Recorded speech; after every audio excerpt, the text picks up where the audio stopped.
నమస్కారం, TV news కి స్వాగతం. ఐటీ విప్లవాన్ని అందిపుచ్చుకొని ఉమ్మడి ఆంధ్రప్రదేశ్ లో ఐటీ నిపుణుల్ని తయారు చేసి ప్రపంచానికి అందించామని ముఖ్యమంత్రి చంద్రబాబు తెలిపారు. సైబరాబాద్ నిర్మాణం ద్వారా హైదరాబాద్ ఐటీ గ్లోబల్ హబ్ గా ఎదిగిందని తెలిపారు. అమరావతిలో క్వాంటం కంప్యూటర్ కేంద్రం ఏర్పాటుతో సాంకేతికంగా భారీ ముందడుగు వేస్తున్న ఏపీ ప్రభుత్వం ఆ రంగంలో నైపుణ్యాలను పెంచేందుకు కార్యక్రమాలు చేపట్టింది.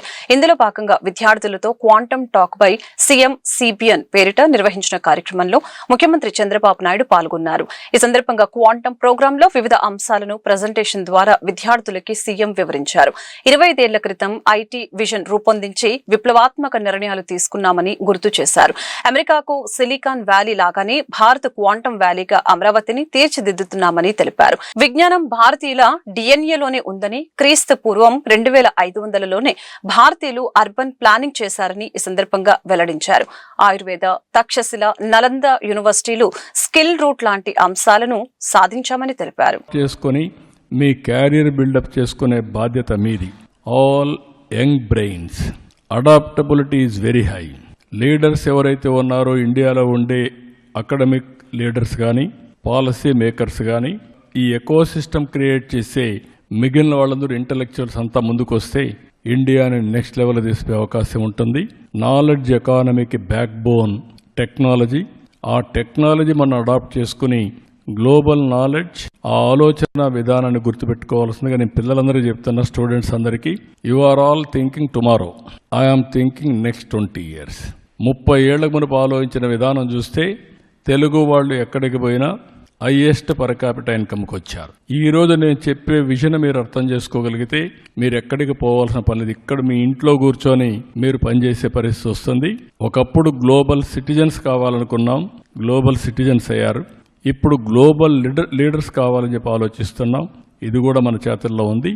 స్టూడెంట్స్కి ఒకటే విజ్ఞప్తి చేస్తున్నా, ఈ 5 ఏళ్ళు లేకుంటే 7 years మీరు కష్టపడితే మీ క్యారియర్ మీరు ఏది కోరుకుంటే జరుగుతుంది.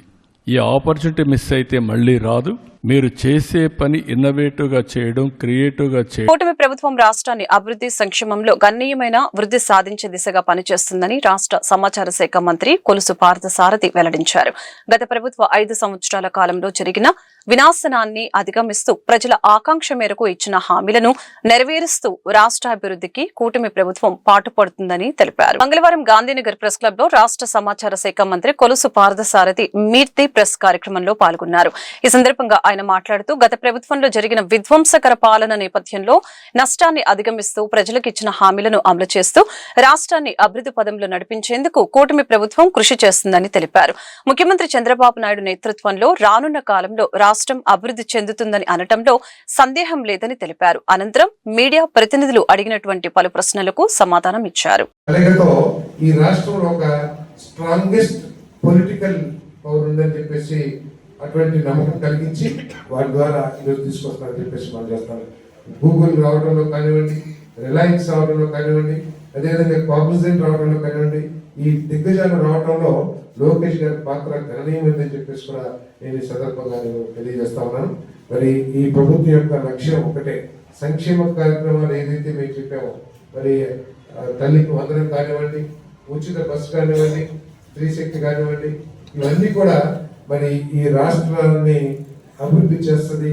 ప్రజల్ని అట్టడుగున్న ప్రజలకి మరి చేయూతనిచ్చే విధంగా ఈ కార్యక్రమాలు చేసి వారి కుటుంబాన్ని మరి అభివృద్ధి చేయడానికి ప్రభుత్వం చిత్తశుద్ధి ఉందని చెప్పేసి మనం చేస్తాం. మా ముఖ్యమంత్రి గారి ఆలోచన కూడా ఏ విధంగా ఉంటుందంటే, సంక్షేమ కార్యక్రమాలతో స్టాప్ అవ్వాలి. ఈ ఎస్సీ, ఎస్టీ, బీసీ మైనార్టీలు ఎవరైతే ఉన్నారో వాళ్ళకి సంక్షేమ కార్యక్రమాలు ఇచ్చి మనం చాలా మెరుగు చేసామనే ఆలోచన కంటే కూడా వాటిని అమలు చేస్తూనే వారి కుటుంబాల్లో పిల్లలకి మనం కనుక మంచి ఉద్యోగాలు ఇచ్చినట్లయితే, సాఫ్ట్వేర్ ఉద్యోగం కానివ్వండి, ఐటీ ఉద్యోగం కానివ్వండి, లేకపోతే ఇంకేదైనా మంచి ఉద్యోగాలు ఇస్తే ఆ కుటుంబాలు సామాజికంగా అభివృద్ధి చెందుతాయి. ఎస్సీ, ఎస్టీ, బీసీ మైనార్టీ కుటుంబాలు గ్రామాల్లో గౌరవం పొందుతాయి. ఆ విధంగా కూడా వాళ్ళని అప్లిఫ్ట్ చేయాలనే లక్ష్యంతో మరి ముఖ్యమంత్రి చంద్రబాబు నాయుడు గారు పనిచేస్తారని చెప్పేసి మనం చేస్తాను. అదేవిధంగా రైతులకు కూడా గిట్టుబాటు ధరలతో రైతులు కూడా సంతోషంగా వ్యవసాయం చేయాలి. వైద్య కళాశాలలో బాలికల వసతి గృహం నిర్మాణానికి జగన్ 5 కోట్లు కూడా ఇవ్వలేదని, నిధులు ఇవ్వని వ్యక్తికి పీపీపీ కళాశాలల గురించి మాట్లాడే అర్హత లేదని వ్యాఖ్యానించారు. ప్రభుత్వ సిద్ధార్థ వైద్య కళాశాల బాలికల వసతి గృహం భవనం నిర్మాణం పూర్తి చేయడంలో జగన్ చేతులెత్తేశారని విమర్శించారు. విద్యార్థులకి ఉన్నత వైద్య విద్య, ఉత్తమ చికిత్సే లక్ష్యంగా పీపీపీ విధానాన్ని ప్రభుత్వం అమలు చేస్తుందని తెలిపారు. ప్రభుత్వ సిద్ధార్థ వైద్య కళాశాల బాలికల నూతన వసతి గృహ నిర్మాణ భవనాన్ని మంత్రి సత్యకుమార్ యాదవ్, ఎంపీ కేశినేని శివనాథ్ ప్రారంభించారు. ఈ సందర్భంగా మంత్రి మాట్లాడారు. వైద్య కళాశాలలో బాలికల వసతి గృహం నిర్మాణానికి జగన్ 5 కోట్లు కూడా ఇవ్వలేదని, నిధులు ఇవ్వని వ్యక్తికి పీపీపీ కళాశాలల గురించి మాట్లాడే అర్హత లేదని తెలియజేశారు. 80% పూర్తయిన భవన నిర్మాణాన్ని వైసీపీ ప్రభుత్వం రద్దు చేయడం దారుణమని మండిపడ్డారు. త్వరలో మొత్తం 5 ఫ్లోర్లను విద్యార్థులకి అందుబాటులోకి తీసుకువస్తామని తెలియజేశారు. సిద్ధార్థ నర్సింగ్ కళాశాల విద్యార్థుల వసతి సమస్యల్ని పరిష్కరిస్తామని మంత్రి సత్యకుమార్ యాదవ్ స్పష్టం చేశారు. అలా సంతోషంగా ఉండాలి, ఎంటర్టైన్మెంట్ కూడా జీవితానికి అవసరం, వినోదం అవసరం, కానీ జీవితం వినోదం కాకూడదు. మీరు అలా సంతోషంగా ఉండాలి, వసతి ఉండాలి, మంచి డైనింగ్ ఏరియా ఉండాలి, బాగా చదువుకోవాలి, కాస్త ఎంటర్టైన్మెంట్ కోసం రీల్స్ కూడా చేసుకోవాలనే కదా ఇవాళ మేము ఈ హాస్టల్ తొందర కట్టాం, అవునా కాదా? No, I'm not able to see them. Media పూర్తిగా మిత్రులారా వాళ్ళని చూడడానికి అవకాశం లేక నేను ముందే మామూలు కనిపించను, దానితోడు మీరు సరే ఇవాళ కొద్దిగా సంతోషంగా ఉంది, రెండో వైపు బాధగా కూడా ఉంది. ఒక prestigious medical college Siddhartha medical కాలేజ్లో ఎంతో కష్టపడి మెరిట్లో సీట్ సాధించి ఇక్కడికి వచ్చిన విద్యార్థులకు, ముఖ్యంగా గర్ల్స్ స్టూడెంట్స్కి హాస్టల్ లేకపోవడం, వారు ఇబ్బంది పడడం, ఎప్పుడో 2017లో శాంక్షన్ అయిన హాస్టల్ బిల్డింగ్ పూర్తి చేయలేకపోవడం, తర్వాత ఇప్పుడు మళ్ళీ ఈ 18 నెలల్లో వచ్చిన తర్వాత మనం కాస్త వచ్చి ఒకరోజు ఇక్కడికి వచ్చి రివ్యూ చేస్తున్న సందర్భంగా అప్పటి ప్రిన్సిపాల్ గారు, సూపరింటెండెంట్ గారు ఈ విషయాన్ని మా దృష్టికి తీసుకురావడం, తర్వాత వెంటనే పనులు. హైందవ సమాజాన్ని బలహీనపరిచేందుకు వారిని విభజించి ఐక్యత లేకుండా చేశారని విశ్వ హిందూ పరిషత్ జిల్లా అధ్యక్షుడు సానా శ్రీనివాస్ విమర్శించారు. విభజన కొనసాగించడం వలన హిందువులు ఇప్పటికే బలహీనపడ్డారని, భవిష్యత్తులో మరింత దారుణంగా పరిస్థితి మారే ప్రమాదం ఉందని ఆయన హెచ్చరించారు. ఇందుకోసం హిందువులందరినీ జాగృత పరుస్తూ అన్ని ప్రాంతాల్లో సమ్మేళనాలు ఏర్పాటు చేస్తున్నామని ఆయన వివరించారు. హిందూ సమ్మేళన సమితి ఆధ్వర్యంలో అరండలపేట అంకమ్మ తల్లి బస్తీలో హిందూ సమ్మేళనాన్ని నిర్వహించారు. ఈ సమయంలో ప్రధాన వక్తగా పాల్గొన్న విశ్వ హిందూ పరిషత్ జిల్లా అధ్యక్షులు సానా శ్రీనివాస్ మాట్లాడారు. కులాల పేరిట హిందూ ధర్మాన్ని, సంస్కృతిని విచ్ఛిన్నం చేసే శక్తుల పట్ల జాగృత వహించాలని ఆయన ఈ సందర్భంగా పిలుపునిచ్చారు. అలాగనే హిందువులంతా కూడా ఐక్యంగా సంస్కృతిపై జరుగుతున్న దాడిని తిప్పికొట్టాలని ఆయన అన్నారు. న్యాయవాది లక్ష్మీనారాయణ మాట్లాడుతూ హిందూ సమ్మేళన ఆవశ్యకతను వివరించడం జరిగింది. ఈ కార్యక్రమంలో న్యాయవాది చొప్పర వెంకటేశ్వరరావు, గురు భవానీ, నిమ్మని శివయ్య, మాదిరాల ఉమా, పిఎల్ నరసింహారావు తదితరులు పాల్గొన్నారు. సానా శ్రీనివాస్, విశ్వ హిందూ పరిషత్ విజయవాడ మహానగర్ జిల్లా అధ్యక్ష బాధ్యతలో ఉన్నాను. దేశం మొత్తము దాదాపు 6 లక్షల గ్రామాల్లో రాష్ట్రీయ స్వయం సేవక్ సంఘ్ ఇచ్చిన సూచన ప్రకారము హిందూ సమాజము ఈ హిందూ సమ్మేళనాల్ని నిర్వహించుకుంటుంది. దీంట్లో భాగంగా విజయవాడ ఏలూరు రోడ్డు రామ మందిరం ఎదురు రోడ్డులో ఈ హిందూ సమాజం కుటుంబాలతో ఈరోజు హిందూ సమ్మేళనం ఇక్కడ ఏర్పాటు చేయడం జరిగినది. హిందూ బంధువులు కుటుంబ సమేతంగా ఈ సమ్మేళనంలో పాల్గొంటున్నారు. ఈ సమ్మేళనం ఎందుకంటే మనం స్వతంత్రం రాకముందు నుంచి చూస్తున్నాము, హిందువులని జాతి, మత, ప్రాంతము, భాషము ఇలా విడదీసి పాలించిన పాలకుల చరిత్ర మనందరికీ తెలుసు. ఏదైతే రాష్ట్రీయ స్వయం సేవక్ సంఘ్ ఆర్ఎస్ఎస్ ఈ హిందూ సమాజం విడిపోయి బతకడం వలన భారతదేశానికి ఎంత ప్రమాదం జరిగింది, రాబోయే రోజుల్లో ఎంత ప్రమాదం జరుగుద్ది, దాని గురించి హిందూ సమాజం సంఘటితంగా లేకపోతే భారతదేశాన్ని రక్షించలేము. లక్ష్మీనారాయణ అడ్వకేట్. ఈ రోజున అరండల్పేటలో అంకమ్మ బస్తీ పిలుపుతో ఈ హిందూ సమ్మేళన కార్యక్రమం నిర్వహించబడుతోంది. ఈ కార్యక్రమానికి ముఖ్య అతిథిగా సానా శ్రీనివాస్ గారు, అలాగే అతిథులుగా చొప్పర వెంకటేశ్వరరావు గారు, నిమ్మాని శివయ్య గురుభవాని గారు, అలాగే పిఎల్ నరసింహారావు గారు, మాదిరాజు ఉమా గారు విచ్చేసి ఈ కార్యక్రమాన్ని జయప్రదం చేశారు. అలాగే ఈ అరండల్పేట వాస్తవ్యులందరూ కూడా ఈ హిందూ సమ్మేళన కార్యక్రమానికి విచ్చేసి జయప్రదం చేయడం జరిగింది. అలాగే ఈ కార్యక్రమం సుఖంగా నిర్వహించడానికి ఇక్కడ ఏర్పాట్లు చేసి అదేవిధంగా ఈ కార్యక్రమానికి బందోబస్తు చేసినటువంటి సూర్యారావుపేట పోలీసుల వారికి ధన్యవాదాలు తెలియజేస్తున్నాము. అలాగే మాకు పరోక్షంగా ఈ కార్యక్రమం విజయవంతం చేయడానికి సహకరించినటువంటి సి ఛానల్ ఎండి రమేష్ గారికి, అదేవిధంగా మధుబంగ్ గారికి, ఆర్ఎస్ఎస్ శాఖ మా విభాగానికి అధిపతి అయినటువంటి మన హనుమంత్ గారికి, అదేవిధంగా ఈ కార్యక్రమాన్ని ఇక్కడ నిర్వహించడానికి కృషి చేసిన గులాబ్ సింగ్ గారికి, మీ దళరాంజీ గారికి అందరికీ కూడా ధన్యవాదాలు తెలియజేసుకుంటున్నాను. Thank you. జై Shriram. Hyderabad Ramachandra mission Kanha Shantivanam Heartfulness institute కి చెందిన కమలేష్ డి పాటిల్ దాజీ వారి బృందంచే మంగళవారం ఏపీ సచివాలయంలో ఐఏఎస్ అధికారులు, ఇతర విభాగాల అధికారులు సిబ్బందికి ఇన్నోవేటివ్ ప్రాక్టీసెస్ మరియు ఇన్నోవేటివ్స్ మెడిటేషన్ పై శిక్షణ కార్యక్రమాన్ని నిర్వహించడం జరిగింది. ఈ శిక్షణ కార్యక్రమంలో మెడిటేషన్, ఇతర ప్రక్రియల వలన కలిగే ప్రయోజనాలు, వాటిని అనుసరించవలసిన విధానాలపై ఆయన వివరించడంతో పాటు సుమారు అర్ధగంట పాటు అధికారులతో మెడిటేషన్ చేయించారు. అలాగనే ధ్యానం, ఇతర మూలచక్ర ప్రక్రియలు, వాటి వలన కలిగే ప్రయోజనాలను గురించి వివరించారు. రాష్ట్ర ముఖ్యమంత్రి నారా చంద్రబాబు నాయుడు ఇటీవల హైదరాబాద్ లోని కన్హా శాంతివనాన్ని సందర్శించిన పిదప వారి విజ్ఞప్తి మేరకు ఇక్కడ ఈ శిక్షణ కార్యక్రమాన్ని నిర్వహిస్తున్నట్లు ఆ సంస్థ నిర్వాహకులు దాజీ పేర్కొన్నారు. ఏపీ అసెంబ్లీ సెక్రటరియట్ రూపొందించిన 2026 సంవత్సర క్యాలెండర్ డైరీని ముఖ్యమంత్రి చంద్రబాబు నాయుడు మంగళవారం ఆవిష్కరించారు. స్పీకర్ అయ్యన్న పాత్రుడు సమక్షంలో ఉండవల్లి సీఎం క్యాంపు కార్యాలయంలో 2026 క్యాలెండర్, టేబుల్ క్యాలెండర్ డైరీలను సీఎం ఆవిష్కరించారు. జీవ వైవిధ్యం, ఆంధ్రప్రదేశ్ సజీవ వారసత్వం అనే థీమ్తో క్యాలెండర్ ని అసెంబ్లీ సెక్రటరియట్ రూపొందించింది. ఏపీలోని ప్రకృతి సంపద, కళలు, సాంప్రదాయాలు, ఆధునిక సాంకేతికతలకు అద్దం పట్టేలాగా కొత్త సంవత్సరం క్యాలెండర్ ను రూపొందించారు. ఏపీలో ఉన్న వివిధ వన్య ప్రాణుల గురించి అవగాహన కల్పించేలాగా నూతన సంవత్సర క్యాలెండర్ రూపకల్పన జరిగింది. ఆంధ్రప్రదేశ్ జీవ వైవిధ్య వారసత్వాన్ని, సీఎం ఆలోచనల్ని చాటి చెప్పేలాగా 2026 calendar ఆవిష్కృతమైంది.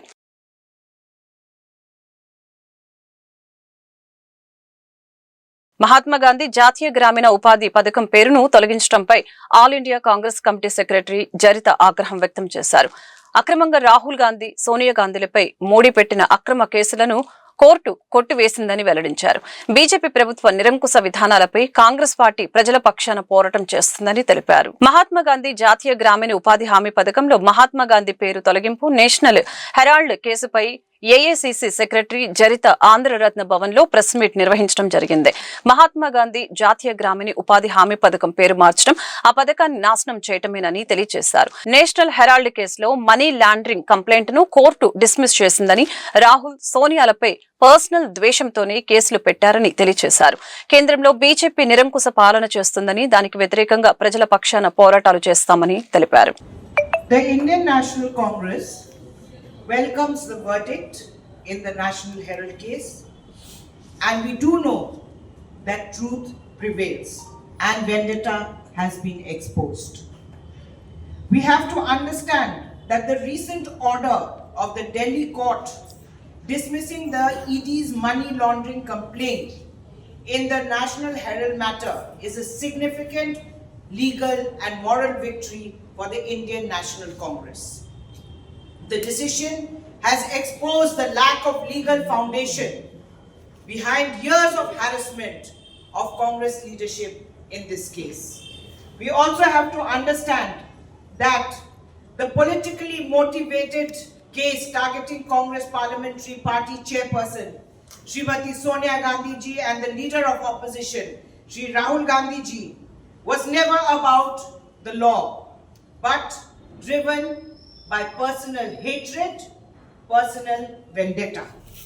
The special court has categorically questioned and pulled up the ED for initiating a money laundering investigation case in 2021 after arbitrarily reversing its own earlier stand in the National Herald case. We have to understand that Modi Shah's నియోజకవర్గంలో ప్రజలు ఏ సమస్యతో ఇబ్బంది పడుతున్నారో తెలుసుకుని ఆ సమస్యలకి పరిష్కారం చూపటమే లక్ష్యంగా పనిచేస్తున్నామని సెంట్రల్ ఎమ్మెల్యే బోండా ఉమామేశ్వరరావు వెల్లడించారు. ప్రజాప్రతినిధులుగా రోజు ప్రజల మధ్య ఉంటూ బాధ్యతతో పనిచేస్తున్నామని స్పష్టం చేశారు. నియోజకవర్గాన్ని సమస్యల రహిత నియోజకవర్గంగా మోడల్ నియోజకవర్గంగా తీర్చిదిద్దేందుకు కృషి చేస్తున్నామని తెలిపారు. మంగళవారం సెంట్రల్ నియోజకవర్గంలోని 23వ డివిజన్ గోపువారి వీధిలో 45 లక్షల వ్యయంతో నూతనంగా సీసీ రోడ్డు పనులకు శంకుస్థాపన కార్యక్రమం నిర్వహించడం జరిగింది. ఈ సందర్భంగా ఎమ్మెల్యే బోండా ఉమా మాట్లాడుతూ సెంట్రల్ నియోజకవర్గంలో గత 19 నెలలుగా అభివృద్ధి పనులు వేగంగా కొనసాగుతున్నాయని తెలియజేశారు. గత వైసీపీ ప్రభుత్వంలో 5 సంవత్సరాలుగా అభివృద్ధికి దూరంగా ఉన్న సెంట్రల్ నియోజకవర్గం నేడు ప్రతి డివిజన్ లో అభివృద్ధి జరుగుతుందని తెలియజేశారు. అలాగనే నియోజకవర్గంలోని ప్రతి డివిజన్ లో శంకుస్థాపనలు ప్రారంభోత్సవాలతో అభివృద్ధి పరుగులు తీస్తుందని, రోడ్లు, త్రాగునీరు, కమ్యూనిటీ హాల్స్, ప్రాథమిక ఆరోగ్య కేంద్రాలు, పాఠశాల భవనాలు అన్ని మౌలిక వసతుల కల్పన చేస్తున్నామని తెలియజేశారు. కార్పొరేటర్ నెలిబండ్ల బాలస్వామి మాట్లాడుతూ 23వ డివిజన్లోని గోపువారి వీధిలో 45 లక్షల రూపాయలతో సీసీ రోడ్డు నిర్మాణ పనులకు శంకుస్థాపన కార్యక్రమం జరిగిందని తెలియజేశారు. డివిజన్లో అనేక అభివృద్ధి పనులు కూటమి ప్రభుత్వం నేతృత్వంలో ఎమ్మెల్యే బోండా ఉమా ఆధ్వర్యంలో జరిగాయని తెలిపారు. నిత్యం ప్రతి డివిజన్లో శంకుస్థాపనలు, ప్రారంభోత్సవాలతో రోడ్లు కానీ, డ్రైన్లు కానీ, వాటర్ కానీ, కమ్యూనిటీ హాల్స్ కానీ, అలాగే ప్రైమరీ హెల్త్ కేర్ సెంటర్లు కానీ, స్కూల్ భవనాలు కానీ అన్ని రకాలుగా ఏ డివిజన్లో ఏ సమస్య ఉంది, ప్రజలు అక్కడ ఏ సమస్యతో ఇబ్బంది పడుతూ ఉన్నారు, ఆ సమస్యని పరిష్కరించడంలో నిత్యం పనిచేస్తూ ఉన్నాం. ఈ నియోజకవర్గంలో మా కార్పొరేటర్లు కానీ, మా మాజీ కార్పొరేటర్లు కానీ, శాసనసభ్యుడిగా నేను, పార్లమెంట్ సభ్యుడిగా కేశినేని శివనాథ్ చిన్ని కానీ అందరం కూడా నియోజకవర్గ అభివృద్ధికి అన్ని రకాలుగా ముందుకెళ్తా ఉన్నాం. ఇవాళ ప్రధానమైనటువంటి రైల్ అండర్ బ్రిడ్జిలు, రైల్ ఓవర్ బ్రిడ్జిలు, గుణదల్లో ఆర్ఓబిని మరి పార్లమెంట్ సభ్యుడు కేశినేని శివనాథ్ చిన్ని రైల్వే మంత్రితో పలుసార్లు కలవటం, దాన్ని శాంక్షన్ చేయించడం, టెండర్ కూడా పిలవటం కూడా జరిగింది. ఒక 10 రోజుల్లోనే టెండర్ పూర్తయితే అది 316 ఏదైతే ఉందో దాన్ని త్వరితగతిన పూర్తి చేస్తాం. రెండోది ఎప్పటి నుంచో 2009 నుంచి ఆగిపోయినటువంటి రైల్ ఓవర్ బ్రిడ్జి గుణదల ఓలోచార్ కంపెనీ దగ్గర దాన్ని కూడా ప్రారంభిస్తాం. ఖచ్చితంగా పనులు మొదలు పెడతాం, పూర్తి చేస్తాం. అలాగే ఆర్ఓయూబీలు కూడా ప్రతిపాదనలు వెళ్ళి రైల్వే బోర్డు అనుమతి కొరకు అన్ని కూడా ప్రయత్నిస్తూ ఉన్నాం, దాన్ని కూడా మొదలు పెడతాం.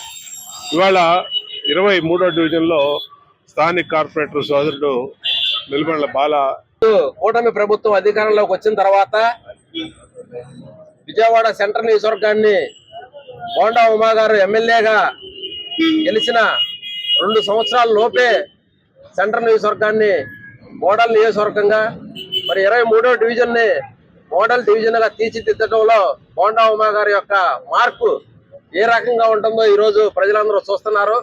దానిలో భాగంగా ఈరోజు 23వ డివిజన్లోని 3 రోడ్లు, తాజా పున్నయ్య వీధి, అలాగే గోపువారి వీధి, అలాగే మేరీ స్ట్రీట్లో ఉన్నటువంటి దూపవారి వీధి, ఈ 3 రోడ్లకి 45 లక్షల రూపాయల వ్యయంతో ఈ 3 రోడ్లు కూడా సీసీ రోడ్లు వేయటం ఈరోజు శంకుస్థాపన కార్యక్రమం జరిగింది.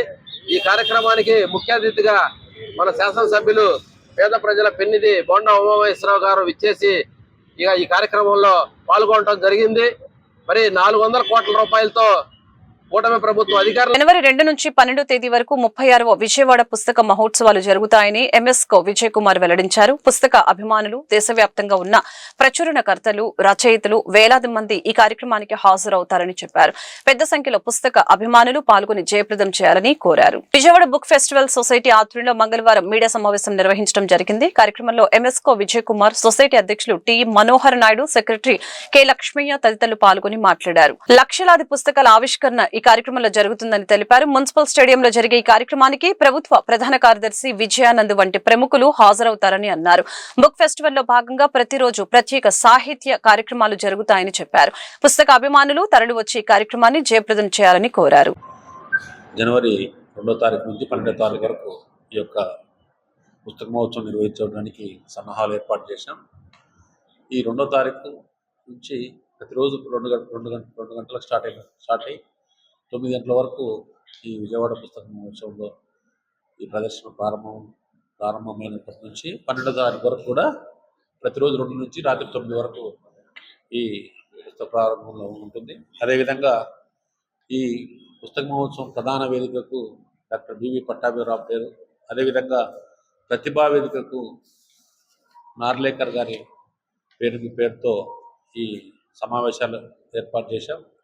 అదేవిధంగా ప్రతిరోజు సాహిత్య సాంస్కృతిక కార్యక్రమాలతో పాటు దేశ అంతర్జాతీయ సమస్యలపైన విజయవాడ నగరం సిద్ధమవుతోంది. జనవరి 2 నుంచి 12 వరకు జరిగే ఈ సాహిత్యోత్సవాలకి అనేక మంది పుస్తకాభిమానులు, లక్షలాదిగా పుస్తకాభిమానులు, అలాగే దేశవ్యాప్తంగా ఉన్న ప్రచురణకర్తలు, పుస్తక విక్రేతలు అందరూ కూడా తరలిరాబోతున్నారు. సుమారు 300 మంది పైగా ప్రచురణ సంస్థలు, పుస్తక విక్రేతలు పార్టిసిపేట్ చేయడం కాకుండా లక్షలాది పుస్తకాలు ఈ పుస్తక మహోత్సవంలో ఆవిష్కృతం కాబోతున్నాయి, దాని ప్రజలకు అందుబాటులో రాబోతున్నాయి. ఈ పుస్తక మహోత్సవంలో జనవరి 6వ తారీఖున 36వ పుస్తక మహోత్సవంలో ప్రత్యేకత ఏంటంటే, గతంలో మేము సాహిత్య కార్యక్రమాలు చర్చలు నిర్వహిస్తే వాళ్ళు, కానీ ఈ సంవత్సరం గత 25 సంవత్సరాల్లో వచ్చినటువంటి సాహిత్య రంగంలో, ప్రచురణ రంగంలో వచ్చినటువంటి మార్పులకు సంబంధించి ఒక సదస్సులాగా 3 స్పీకర్లతోటి మాట్లాడించాలని అనుకున్నాం.